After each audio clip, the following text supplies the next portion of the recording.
정관용의 시사본부.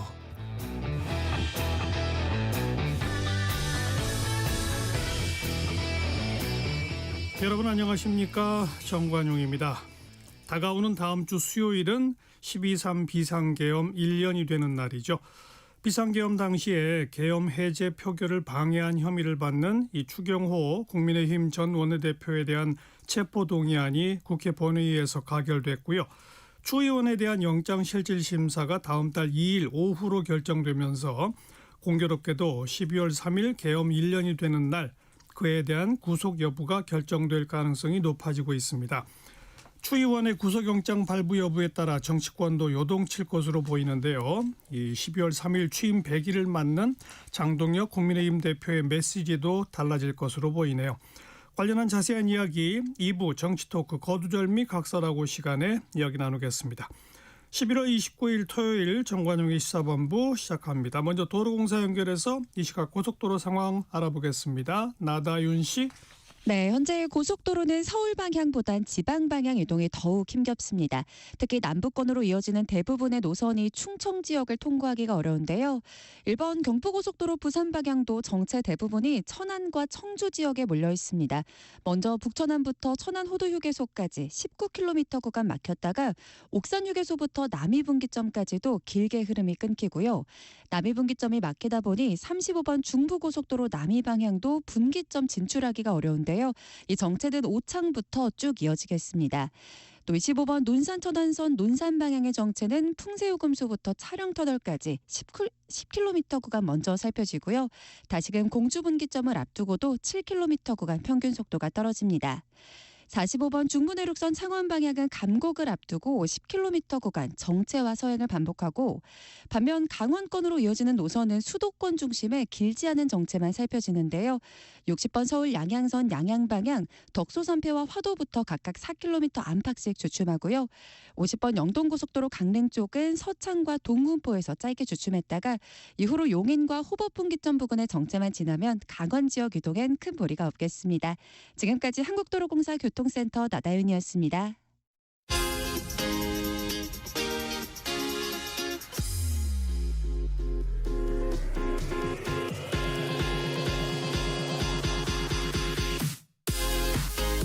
대한민국 시사의 중심 토요일, 일요일 낮 12시 10분 KBS 1라디오 정관용의 시사본부.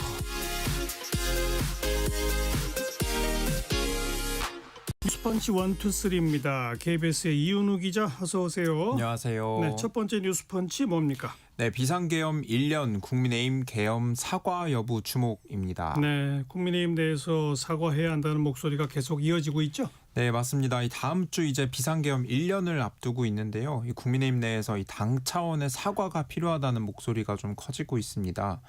대표적으로 목소리를 먼저 낸 게 이 직전 지도부에서 비대위원장 지낸 김용태 의원이 공개적으로 이 계엄 1년을 맞아 당이 대국민 사과를 해야 한다고 주장을 했습니다. 이 계엄 사태에 대한 국민의힘의 입장에 국민들이 의구심을 갖고 있는 만큼 이 1년을 맞아서 계엄에 사과해야만 이 민주당의 사법장악 시도를 막을 수 있다, 이런 취지입니다. 예. 김 의원이 비공개 의원총회에서도 의원들을 향해서 이 같은 주장을 한 것으로 파악이 됐고요. 특히 김 의원은 최근 이 윤석열 전 대통령과 김건희 여사 등을 거론하면서 민주당과 이재명 대통령이 입법, 행정, 사법을 장악할 수 있도록 길을 터준 장본인이다. 불법을 저지른 대통령을 결사옹위해야 한다는 논리는 성립할 수 없다는 등 이런 윤 전 대통령과 그리고 이제 극 지지층으로 이제 불리는 윤어게인 세력과 좀 날을 세우고 있습니다. 네. 이외에도 향후 이 지방선거 경선에서 기존 이 당심 50%, 국민 여론조사 50%로 되어 있는 경선 룰을 국민 여론조사 100%로 바꿔서 이 다수 국민의 마음을 열어서 선거에서 승리해야 한다, 이런 주장을 내놓기도 했습니다. 반대로 당 지도부는 이 당심 비율 50%를 오히려 70%로 올리겠다는 거 아니에요? 맞습니다. 이 차기 지방선거를 준비하는 이 조직이 국민의힘 내에 있는데 이 지방선거 총괄기획단입니다. 김용태 의원 주장과 달리 이 총괄기획단에서는 국민 여론조사 비율을 높이는 게 아니라 오히려 기존 당신 비율을 50%에서 70%로 높여야 한다 이렇게 주장을 하고 있거든요. 그러니까요. 이 주 논리가 지방선거에서 국민 정서 반영도 필요하지만 이 당의 어떤 지금 당세가 취약하다 보니까 이걸 확장해야 된다 이런 과제를 이야기를 했고요. 그러면 이 당의 뿌리를 더 튼튼하게 하는 게 이번 선거에서 중요하다. 당신 비율 반영을 그래서 더 높여야 된다 이런 주장입니다. 하지만 지방선거가 다가오니까 이 당심이 아니라 오히려 중도층 표심을 의식해야 한다 이런 목소리들이 이어지는 거잖아요. 맞습니다. 이 계엄 1년을 맞아서 당이 사과해야 된다 이런 주장도 이 중도층 표심을 사실 생각해서 나오는 메시지들이거든요. 이 김용태 의원뿐만 아니라 당 소장파를 중심으로 계속 발언들이 나오고 있는데 이 당내 소장파, 이 초재선 의원들을 중심으로 이 지도부가 계엄에 대한 사과 메시지를 내지 않을 경우 따로 사과 성명을 내겠다 이런 움직임도 나오고 있습니다. 네. 최소 20명 정도의 의원들이 참여하지 않겠냐 이렇게 거론되고 있고요. 이에 대해서 김재섭 의원은 성명에 몇 명이나 이름을 올릴 것이냐와는 별개로 의원들 사이에서 이 사과와 반성이 필요하다는 컨센서스가 당내 어느 정도 있다 뭐 이렇게 설명하기도 했습니다. 또 이 주요 지자체장들 같은 경우도 아무래도 지선에 가장 중요한 인물들이잖아요. 네. 이분들도 이제 계엄 1년을 맞아서 당이 사과해야 한다는 주장을 하고 있는데 이 당내 일각에서는 뭐 이미 전 지도부 그러니까 이 김용태 비대위원장 시절에 계엄에 대해서 이미 사과하지 않았냐 왜 또다시 사과해야 되냐 이런 주장이 나오니까 오세훈 서울시장 같은 경우 공개적으로 사과를 5번 하면 어떻고 100번을 하면 어떠냐 뭐 계속해서 진심을 담은 사과와 반성이 있어야 한다 이러면서 사과 요구에 힘을 더 실었습니다. 당 지도부의 입장은 아직 확정된 건 아닌 거죠, 그러니까. 네, 확정적으로 나온 건 없고요. 지도부가 우선 원내 지도부를 중심으로 당내 의견 수렴을 하겠다고 이제 설명을 했고요. 그리고 어제 장동혁 대표가 이 관련 발언을 짧게 하긴 했습니다. 장 대표가 책임을 무겁게 통감하면서 계엄 관련 입장 좀 내놨는데 장 대표가 이 민주당의 의회 폭거와 국정방해가 계엄을 불러왔다. 이렇게 밝히면서도 결과적으로 국민께 혼란과 고통을 드렸다. 그 책임을 무겁게 통감하고 있다고 말했습니다. 네. 의원들 사이에서는 지도부가 사과하지 않을 경우 아까 말씀드렸다시피 이 초재선 소장파 의원들을 중심으로 따로 사과하겠다. 이런 집단 행동까지 예고가 되고 있잖아요. 그만큼 지도부도 좀 사과하지 않겠다. 이렇게 단정적으로 반대 입장을 보이는 건 좀 부담스러운 상황이거든요. 그래서 12월 3일이 계엄 1년이자 장동혁 대표 취임 100일이 되는 때여서 좀 어떤 메시지든 내야만 하는 상황이고 그 메시지의 수위, 내용에 대한 고심이 지도부로서 깊을 거로 보입니다. 예. 이 메시지 수위가 추경호 전 원내대표에 대한 구속 여부에 달려있다. 이런 관측들도 계속 나오고 있습니다. 이번 주에 그 체포동의안 통과가 됐잖아요. 맞습니다. 아까 앞서 말씀해 주셨다시피 체포동의안이 국회에서 통과되면서 이제 계엄 1년 바로 전날인 12월 2일에 추 원내대표에 대한 구속 전 피의자 신문이 진행됩니다. 이제 그러면 12월 2일 밤 혹은 더 늦어지면 3일 새벽에는 이제 구속 여부가 결정이 되는데 이 결과에 따라서 이 지도부의 계엄 1년 메시지 톤이 좀 바뀌지 않겠냐 이런 관측입니다. 민주당도 국민의힘의 이런 움직임을 계속 주시하고 있죠. 네, 민주당도 우선 계엄 1년에 맞춰서 이 국민의힘에 대한 내란 공세 수위를 계속 높이고 있고요. 특히 이 추경호 전 원내대표의 구속 여부에 주목을 하고 있는데 추 전 원내대표가 구속되면 국민의힘은 위헌정당 해산감이다. 정청래 대표가 이렇게 비판하고 있고요. 그리고 설령 구속영장이 기각되더라도 이 내란 재판부 설치나 이 사법개혁에 대한 국민 요구가 이어질 것이다. 이렇게 압박을 하고 있습니다. 네. 국민의힘 내에서 이 계엄 사과 관련 논의가 이뤄지는 것에 대해선 뭐 진심이 없는 국민의힘의 쇼다. 이렇게 지적을 하면서 국민이 바라는 것은 사과가 아니라 정당 해산이다. 이렇게 공세 수위를 높이고 있습니다. 다음 주 12월 3일 이 계엄 1년을 앞두고 양당의 당일 움직임과 추경호 전 원내대표의 2일 구속 여부까지 계속 주의 깊게 살펴봐야겠습니다. 네.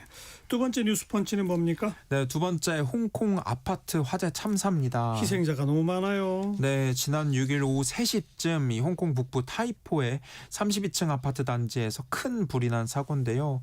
이제 화재 사흘 만인 어제 오후에서야 큰 불길이 우선 진화가 됐고 현재까지 사망자만 100명이 넘은 거로 파악이 됐습니다. 그런데 여전히 실종자가 200명 가량 생사가 확인이 되지 않고 있습니다. 그러니까 이 사망자가 이 실종자 중에 훨씬 더 늘어날 수 있는 그런 상황이고요. 홍콩 당국은 실종자들을 찾는 데 우선 총력을 기울이고 있습니다. 무사히 대피하긴 했지만 이제 화재로 집을 잃은 우리 교민의 현지 소식도 전해지고 있고요. 홍콩 당국에서는 공사 관계자들을 체포해서 좀 화재에 취약한 자재를 사용하는 이런 과정, 뭐 어떤 비리는 없었냐 이런 부분을 조사하고 있습니다. 그 대나무 때문에 이렇게 불이 크게 번졌다면서요? 네, 대나무 비계가 좀 불 원인으로 지목이 됐는데 이 아파트에서 시작된 불이 건물 외벽에 설치된 대나무 비계를 따라서 번진 겁니다. 이 비계가 쉽게 말하면 이 공사에 사용할 이 가설물을 이제 나타내는 건데 중화권에서는 이제 우리나라와 달리 금속 내비 대나무가 금속 대비 가볍다 보니까 설치와 해체가 빠르다. 그리고 뭐 소재가 유연하다. 그러다 보니까 공사장에서 이 대나무 소재 비계를 널리 사용한다고 합니다. 예. 근데 이 대나무 비계의 단점이 불이 우선 쉽게 대나무니까 붙을 테고요. 그리고 불이 나면 이 건물 전체로 불을 옮기는 이 사다리 역할을 대나무 비계가 한다는 겁니다. 이번 화재도 이 외벽에 설치돼 있던 대나무 비계가 불쏘시개 역할을 하면서 피해가 굉장히 커졌고요. 그리고 불이 난 아파트가 노후화돼서 이 소화전 수압이 굉장히 낮았고 방화문, 화재 경보기 등도 제 역할을 하지 못했다. 이렇게 원인으로 지목되고 있습니다. 네. 마지막 세 번째 뉴스펀치 뭡니까? 네, 세 번째 순직 해병 특검 150일간의 수사 종료입니다. 그러니까 공식 종료된 게 어제죠? 네, 맞습니다. 2023년 7월에 이 집중호우 실종자 수색 과정에서 순직한 해병대원 사건에 대한 진상 규명이 이제 2년 4개월 만에 어느 정도 마무리가 된 겁니다. 해병 특검 수사 기간이 150일간 이뤄진 건데요.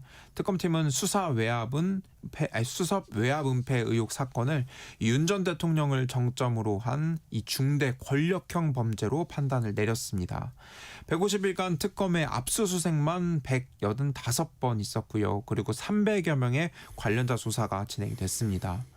이제 부적절한 수색 지시로 해병대원의 순직의 원인을 제공했다는 과실치사 혐의, 그리고 윤 전 대통령의 경로, 이 굉장히 또 많이 알려졌던 부분인데 이로 인해서 시작된 해병대 수사단의 초동 수사를 방해했다는 수사 외압 혐의, 그리고 또 수사 대상에 오른 이종섭 전 국방부 장관을 호주 대사로 임명하면서 출국시켰다는 범인 도피 혐의, 그리고 공수처 수사를 의도적으로 방해하려 했다는 직권남용과 직무유기 혐의에 대한 수사가 전반적으로 이루어졌습니다. 예.